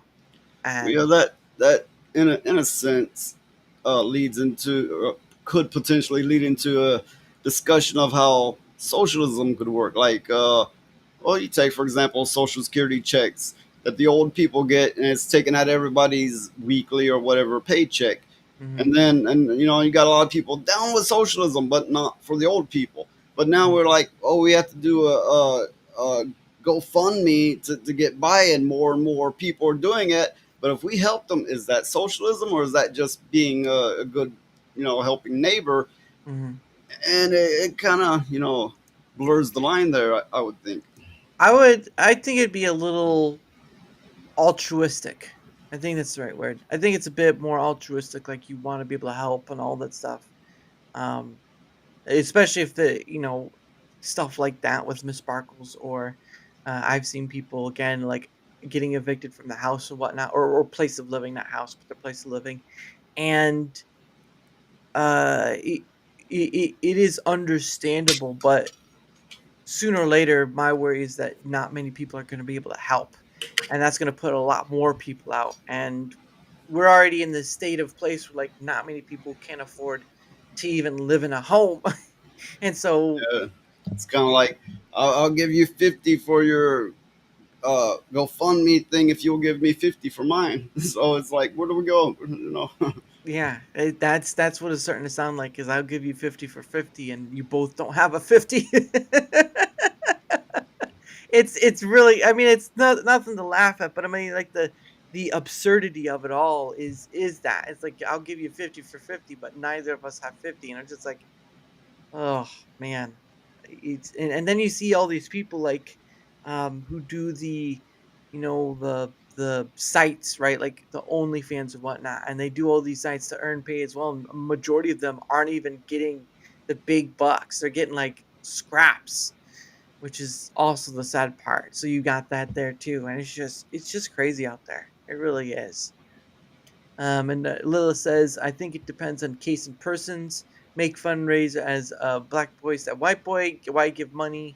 Give money at me sparkles is fine. Yes, yeah, that's understandable. There's questionable ones, and then there's, you know, Uh, and yeah, you get the, uh, let's say, attention hounds. The yeah, people is like, oh, I need money, and it's not really a thing. Or the straight up scammers. You Oh get yeah. so many more and more people willing to just straight up scam people now. Mm. That's low. Where's their dignity? Where's their class? Where's there anything really?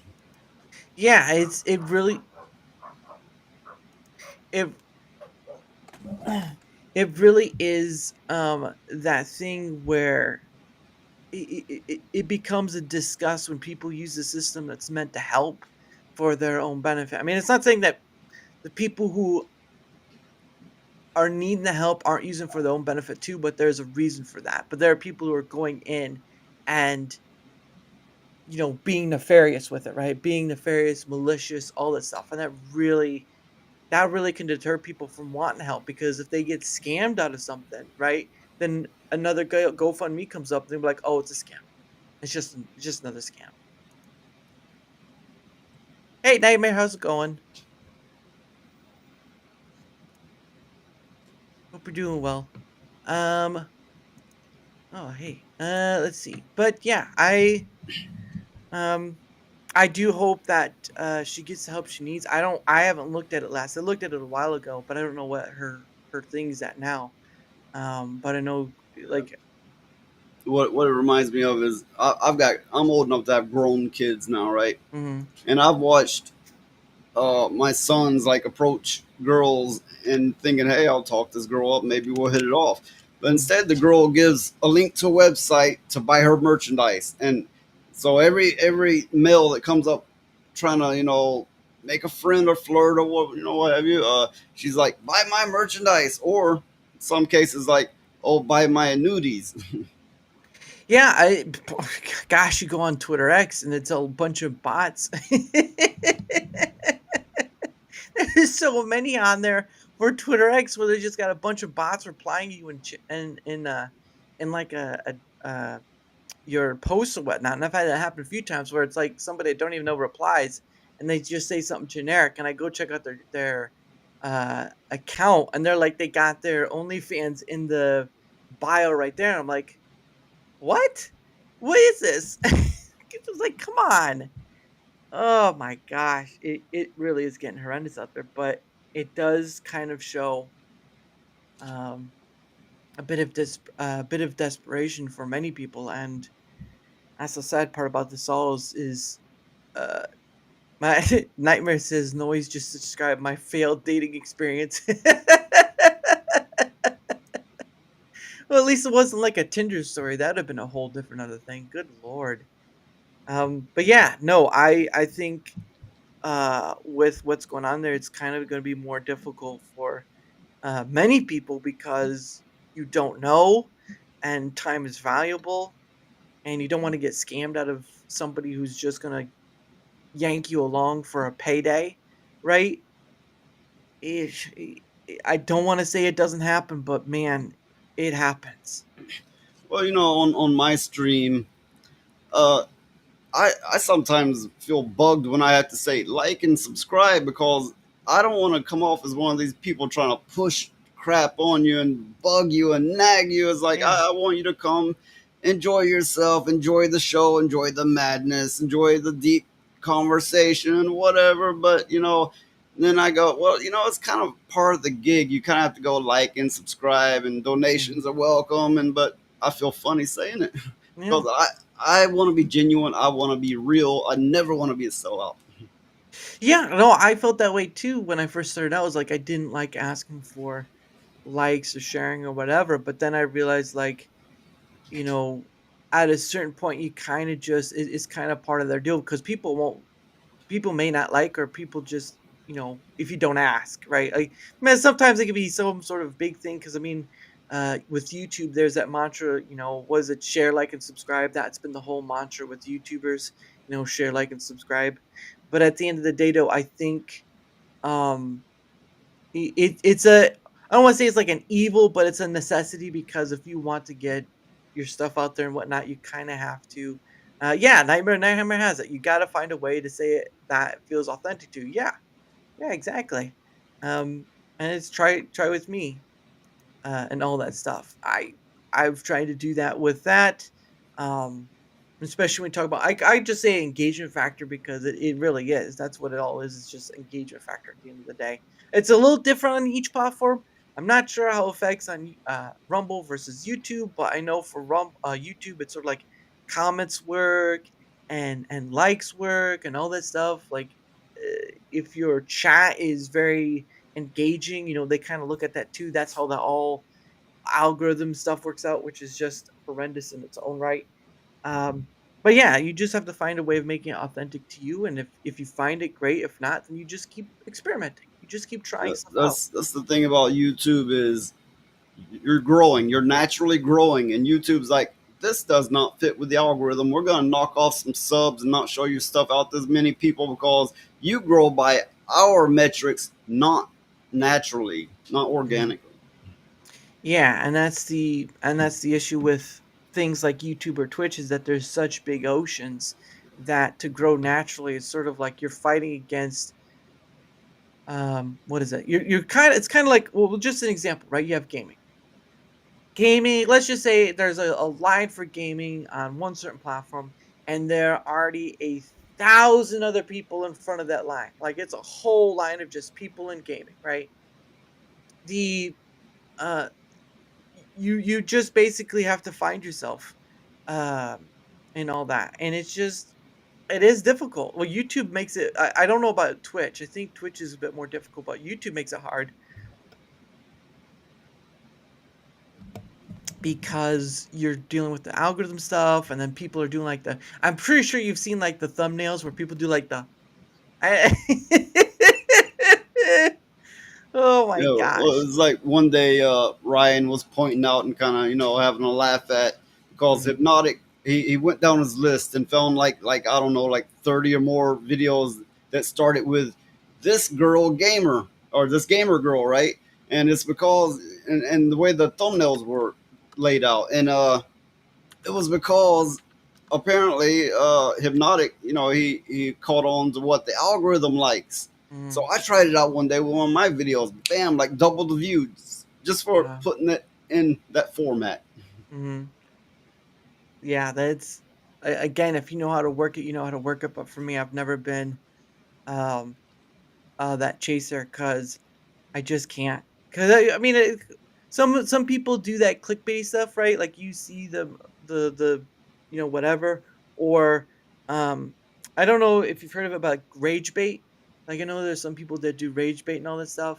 I really can't do that either. It's really just um, it really is a personal thing where you have to decide how you want to go about this, right? Well, I once made a video and I wasn't trying to rage bait, but when I got this big reaction from this little video, and I'm like, oh, I get it. I rage baited, but I was genuinely not meaning to. So Mhm. yeah, I know exactly where you're coming from.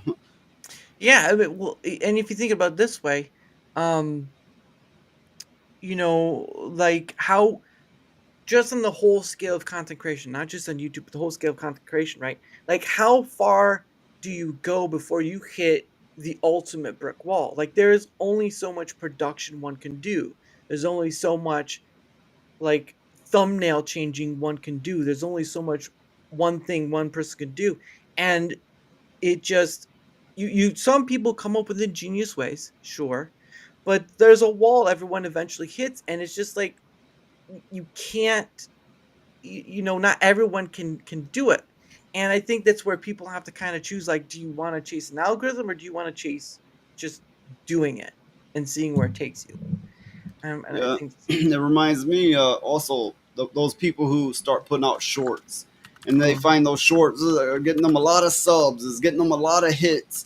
But then every other type of content, long form or live that they do, is then dead in the water. And that's the Mhm. algorithm for you. The shorts Yeah. is a killer. Not to mention how many shorts you have to get in a 3 month time. I think it's like 9 million hits or something like that. I don't know. It's a big number. Yeah. To so the point is, if you chase trends, that will hurt your long term growth. Yeah. And I think that's where it comes back to, like we were talking about, the politics and the pop culture stuff as well, because there's been a lot of I know there's a lot of important things to people to talk about, but it does feel like um it does feel like people go with what's trending at the moment, like you were saying, and you know, it sort of feels like the 24/7 news stuff, right? Like what's the current thing right now to talk about, and then you always keep going and going and going on that regard, and I just can't. I can't do it. It's just not in me to do it. It's just yeah. That's why I like doing this is because I can go anywhere and I'm not tied to worrying about like algorithms and stuff. Even Uh, though, yeah, go ahead. uh, Sorry. well, it reminds me of the everybody knows the Joe Rogan show. Yeah. Well, some of it is like I could do without, but some Mhm. of it is really, really interesting. Some of it I can really get into, and it's a one on one. I get in deep discussion and hit on some very interesting things. And it's laid back, and Mhm. he's got Joe Rogan. He's got his own kind of charisma. He often talks paranormal and aliens and drug talk, which hey, I talk about a lot of that stuff myself on my stream, but he's got a winning formula. But I think the number one thing that does it is it's one on one that goes places that other people don't generally go. Yeah, it's because he's had a lot of people that don't talk about that either. Like I think he had on a gentleman who wrangles, who takes care of like invasive species of snakes in Florida. Or I remember he had on Theo Vaughn a while back. Theo Vaughn has been another person too, where he just talks to a whole. He's talked to celebrities, and he's talked to like regular people as well, lunch ladies and all this stuff. And I think that's another thing too. Is like y- I think there has to be a point where while there's a big risk to having people on who aren't content creators or big well known people, having people on who aren't well known or stuff like that can be a beneficial boon because you want people to be able to have their stories get out there, right? Like you have a lot of, as an example, you have a lot of, former military, World War II, Vietnam and all stuff, and you would want their stories to get out there because people, again, that's what YouTube started as. People want to be heard to some degree, right? They want to be heard. It doesn't matter the context of people want to be heard to um whatever point that is. And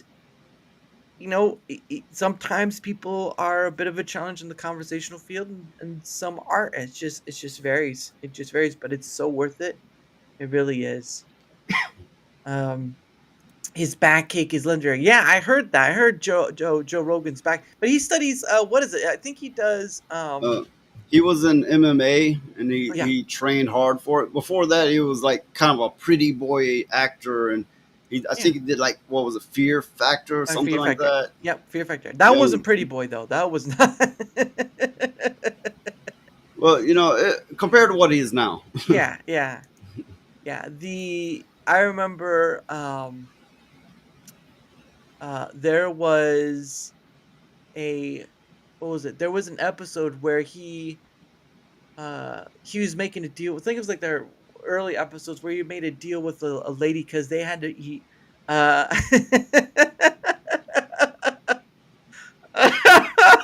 they had to eat bull a they had to eat a bull penis. And it was so bad that at one point he made a deal with a woman saying, if you can eat this much, I'll eat some of that with you. And she did, and he did, and I was like, oh my god. I'm like, no, no, I can't. No, I'm Well, done. yeah, I wouldn't do that. But to be fair, anytime you're eating like bologna or hot dogs, or if you eat such things as potted meat, they Mm, grind up all those the anus, the everything, the hooves. They grind it all up into that and smooth it out and flavor it. So yeah, yeah, no, Lilith. It was one of the episodes they were eating sheep eyes. All right, they were eating sheep eyes. I think at one point, they the testicles. I mean, it got Fear Factor was a whole bunch of things, but yeah, they could get pretty nasty in the eating part. They had one where you had to eat like 100-year-old egg. Huh. Mm. Ugh. Mm-mm. Oh. Yeah, it's yeah. Hey, what's going on there, Neuro? Glad you're here. But yeah, no, Yeah. I've watched some of his stuff too. Like the one I really liked was when he had Terrence Phillip on. But he had that was this but the second time he came on he had Eric Weinstein on. And it was sort of like that math thing because he came in with all this stuff about fractals and whatnot. And yeah, to have that I have it saved like in a watch playlist, a watch later list, but it was pretty nice to watch that. And there's some people like I believe he had who was it? I believe he had RDJ on. The Robert Downey Jr. He had Robert Downey Jr. on once, and he's had a few other people. But yeah, it's pretty interesting to see you can get on. But I really like that openness of it's not just one section of people; it's a whole smorgasbord, and that's really where it should be at because there's so much variety. Yeah, so I see some of that with your show and the way you're doing things. I also seen Ryan Rodrat. They use a similar formula when he was doing Rising Stars. He made a network of connections, and Mm. he's still soaring some on from doing that. So it definitely has a lot of potential. I'm looking at your show. Everybody knows their moves. Everyone I've talked to, they're like, "Oh yeah, yeah," And I'm just saying, why aren't you more popular? Why don't like you have more views? I'm not insulting you here, but I'm just saying I'm thinking you should have more views. I think it's because like you were talking about earlier with the whole thing with hypnotic, right? Like you tried that thing and got double the views. The reason I don't maybe, right? This is just like a hypothesis. I think part of it is one is I do something that's not really it doesn't really have a consistent confinement to it, right? Like, they talk about consistency, whatever, which I'm consistent, but I work with people's times, right? Like some people can only come on a certain time because they're halfway across the world, right? Like I've Netherlands, UK, all this stuff. They're like 5, 6 hours ahead of me, so I have to be earlier, a bit earlier in the day.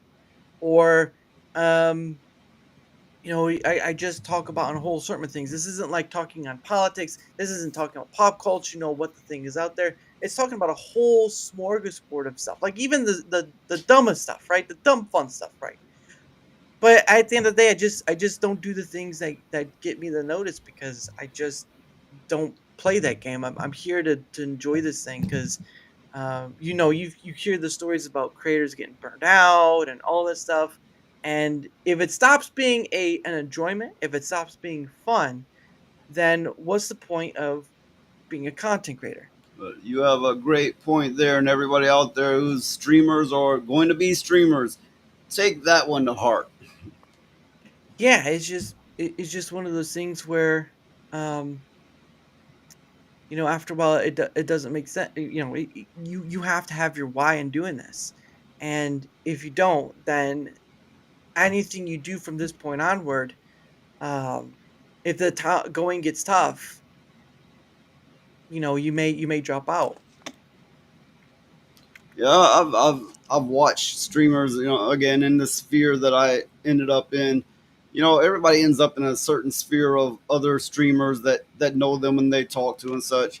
The one I ended up in, I don't know if anybody chooses the one they end up in, but whatever the case, uh, I've in real time watched some of them begin to burn out. Sometimes it's because people are mass reporting or YouTube's leaning on them or Mhm. various reasons. But yeah, I've seen it in real time that they begin to burn out, and it's like kind of like you gotta step back. Remember, you have a life too, and Mhm. that comes first. And the YouTube thing could be reiterated in a million different ways. So first of all, relax. It's Yeah. it's not as much as it feels like it is. Yeah. Well, not only that, but it's like with the whole toasty stuff, right? Like you can get mass flagged, and I think that's probably what happened to Ryan too. Is he got mass flagged by people, and again, that was like they were talking about a certain person after a certain while, but they kept talking about a certain person, and while it's nothing against of talking to an individual, not to an individual, but about an individual, but there's a point where you kind of need to move on because there is that form of retaliation, and of course people be like, well, we'll take a stand and do all this stuff, but it's like, again, like earlier, it's like taking a step back and focusing on something else for a while, because you can't you personally, right, you as a content creator can build up heat if you're really talking about something that's very maybe spicy, controversial, something like that, and the other person you're talking on is seeing you, and there's that fire that keeps stoking and stoking, and sometimes it's best just kind of let it burn out. But I understand. And in Toasty's case, I think that came from one particular crazy person. Hmm. Yeah, it probably stemmed from that one person. And in Ryan's case, we thought so, but Ryan's like, no, it was a bigger name streamer, which happened to be a female, but it wasn't that one or from that party of them. It was a Hmm. different one. Which I'm not gonna throw any names out Yeah. here, but so yeah, I mean, either way, they end up either getting a big name, have them thrown off, Yeah.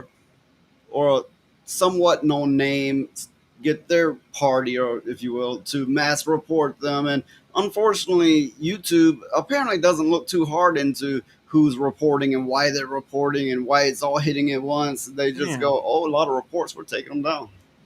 Well, yeah, and it only, I believe it's only like if it's a big one getting affected, they'll look into it. But if it's a smaller one, I mean, you have to imagine they're dealing with billions of people a day, and if you're not big enough, they're not going to care as much, if at all, to be honest. And you've already seen that with like how they treat people on Twitter X, right? Like they say something, and then it's like you get an AI bot, you get an AI bot, and it's just like, can I have a human look at it? It's just insane. It really is. And it's kind of YouTube's fault, but they aren't doing anything to improve it. So there's that. Well, it's But always when anything gets too big like YouTube is, and mhm. they're like, well, how do we help productivity? How do we streamline this and so on? And it's like, well, we were getting them, 100,000 reports every day, and we can't possibly go through them all. It's like, well, we're gonna program it into the AI, and it's like things seem to be running smoothly now. They don't, for the most part, I'd imagine anyway, they don't bother having people go through and see what's really going on. Yeah, unless they're kind of forced to hand to, which I've also seen too, is like you get enough people clamoring for you, and you could get a decision reversed or looked into. And sometimes they'll get reversed, other times it won't. And it's just one of those things. But yeah, if you're too small, if you're on YouTube or Twitch and you're too small, your voice means little to nothing. And unless you make a big enough voice on like other social media platforms, I don't know what to tell you, unfortunately. And Nightmare Nightmare says, "Oh, bring it up. Humans at YouTube, even Google CEOs and human."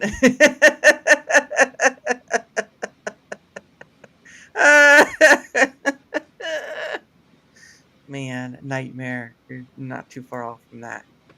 Not, probably even YouTube CEO isn't human. Good lord, um, with all the stuff that's out there. But yeah, I feel sorry for those people. But if you don't have a big enough voice or a big enough crowd, you're looking at like being excommunicado. And it's funny too. So there are two different. I believe there are two different ways of being taken off YouTube. One is a channel ban, which your channel gets gone, but you can come back on a different way, or platform ban, which means no matter what you do, you can't ever come back on again. They won't allow you. And that's a really difficult one, right? That's probably easy to get, but that's a real difficult one to get rid of unless you like horribly humanly awful. But even then, people who don't do anything awful are Yeah. just I will say to the people out there in the audience, support the underdog, support companies like Rumble and other up and coming companies, because monopolies happen for a reason. It often happens because it's convenient. Like you get a phone, it's on your phone. They make it easy. Of course, it's going to be easier. They have more support. They have more money behind it. But they're also more likely to do you wrong once you get into it and find out how it all works. Yeah, I mean, a great one is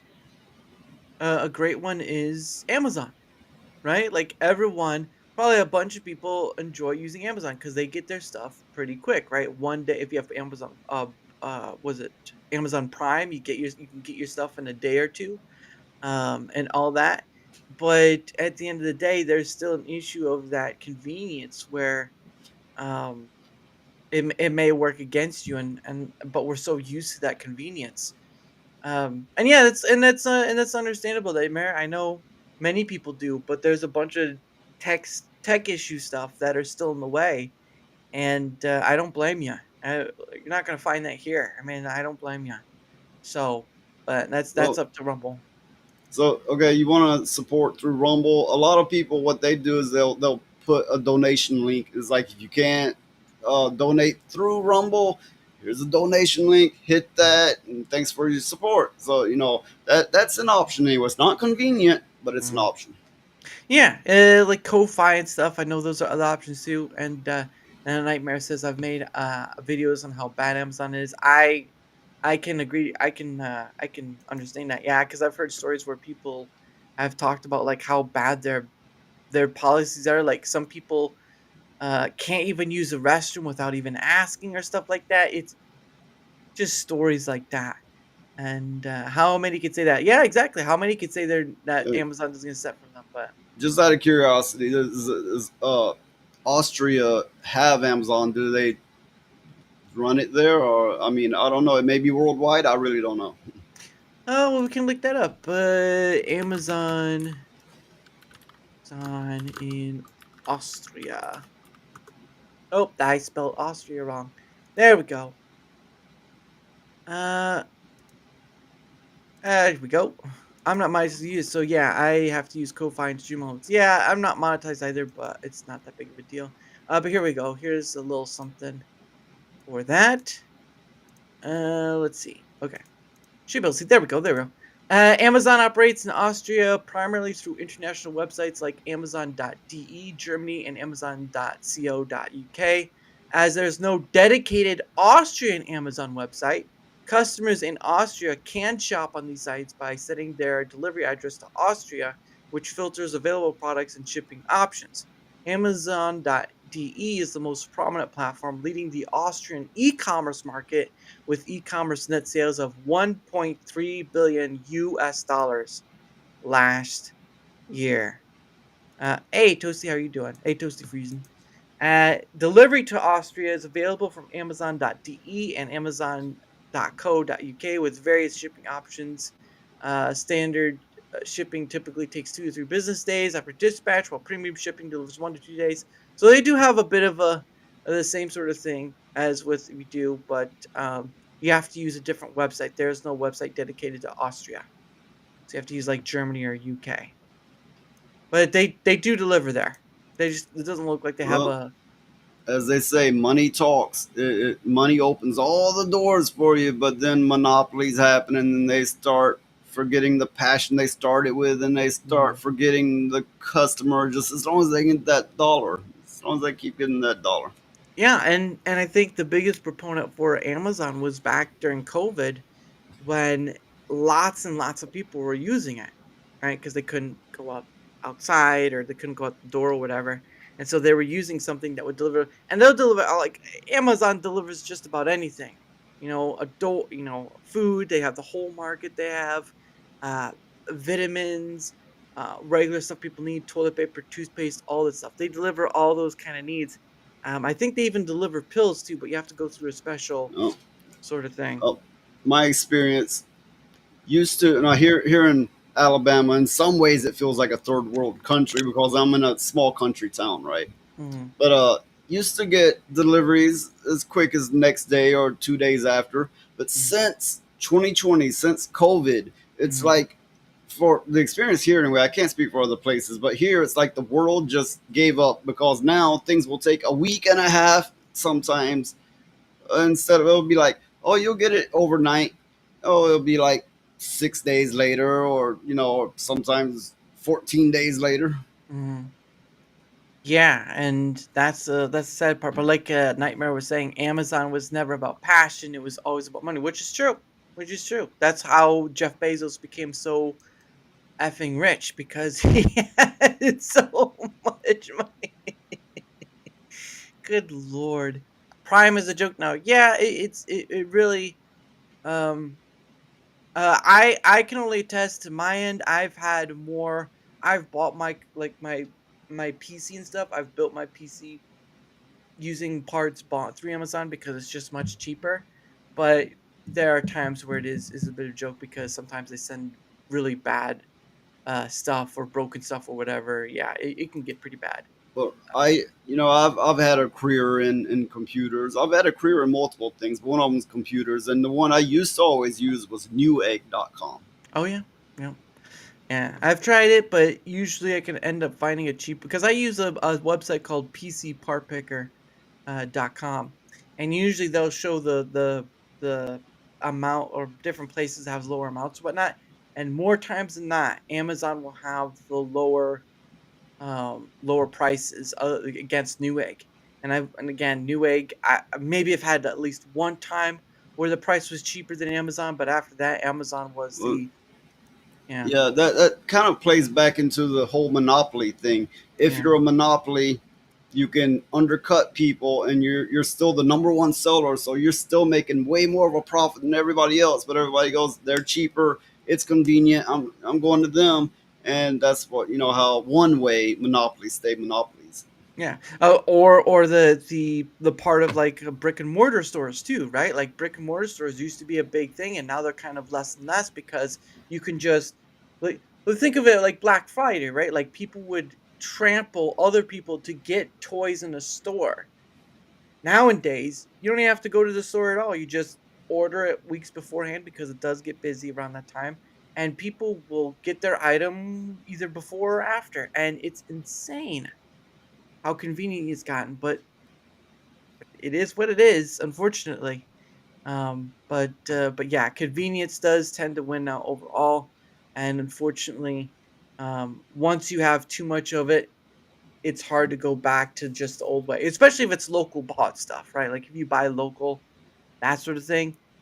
Yeah, it can be something else. But regardless, it is getting to the top of the hour again. So what we're gonna do is we're gonna start winding down because again, I do have to get going for bedtime for myself because I do have to get up in the morning.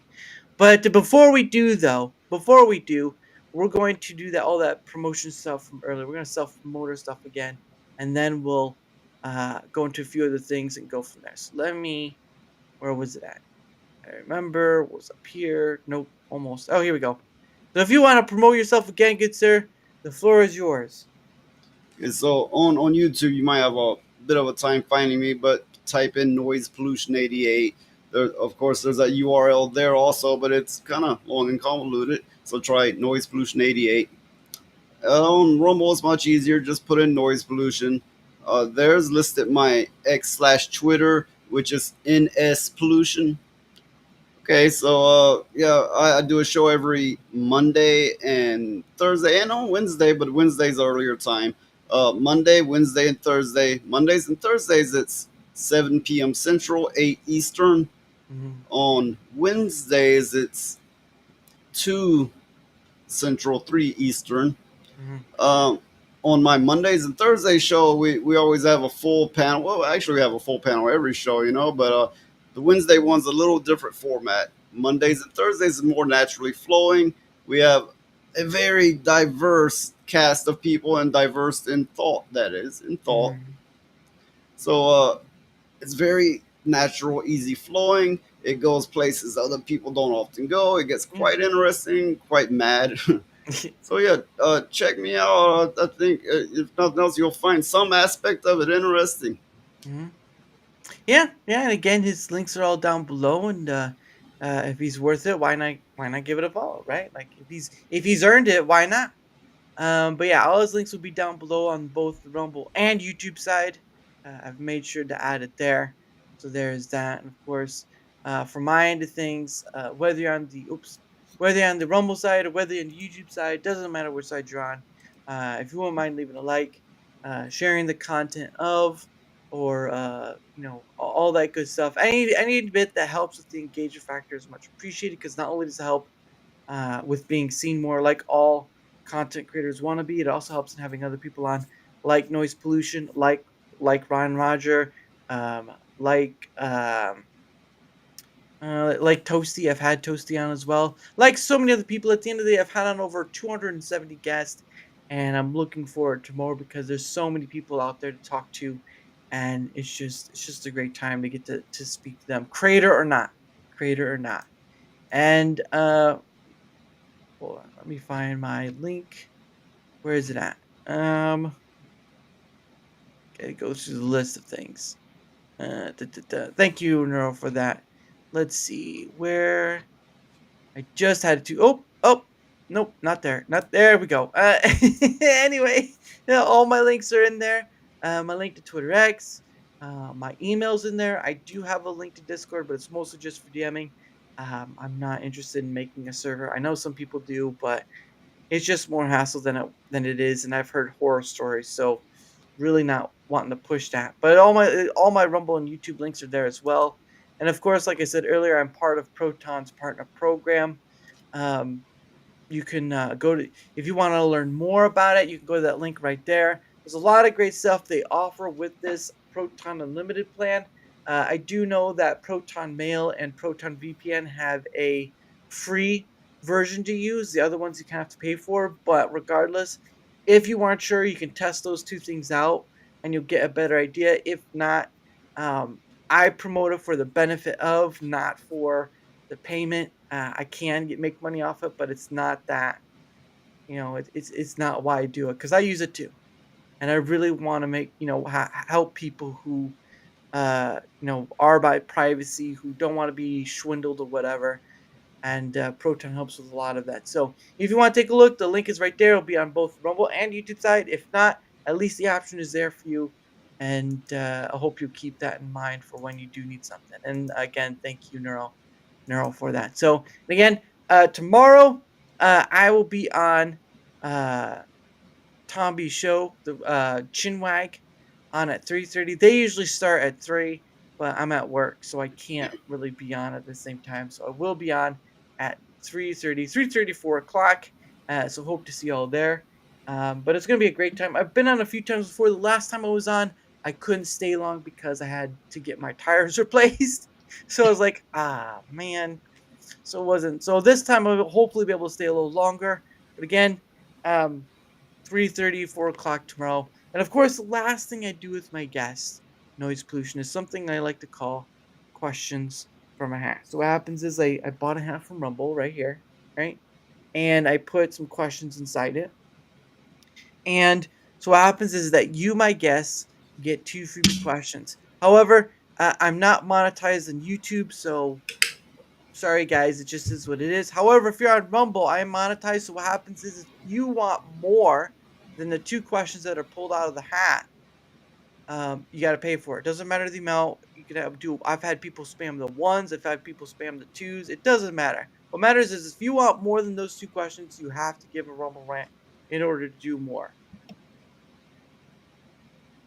And Lila says, "Was ages I was on Chinwag." Yeah, it's been a while for me as well.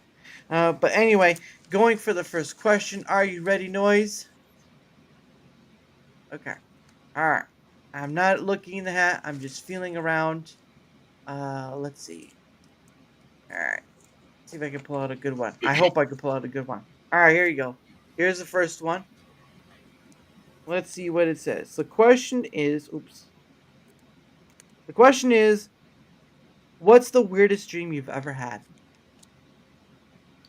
Well, I would probably say, well, that's hard to say. I've had some incredibly strange ones, but I think the strangest was, it was a dream not so much painted by imagery or sound, but pure emotion. And the emotion alone conveyed everything without a single image or a single sound. And, it's interesting the way that translates through. And I think that phenomenon alone is more weird than any imagery or sound I've had in other dreams. Mm-hmm. Yeah, that's pretty awesome. when it can be conveyed not through imagery or whatnot, but just by a feeling. That's pretty powerful in its own right. Being happy and my daughter life. Well, there you go. Look, that's a pretty. Oh, oh, that's a weird dream for you. Okay, okay. But yeah, no, that's a pretty good answer. And again, of course, like I said earlier, if you want more than the two, you gotta give a rumble rant. If not, this will be the last question. And the last question is: if you could have dinner with any historical figure, who would it be with and why?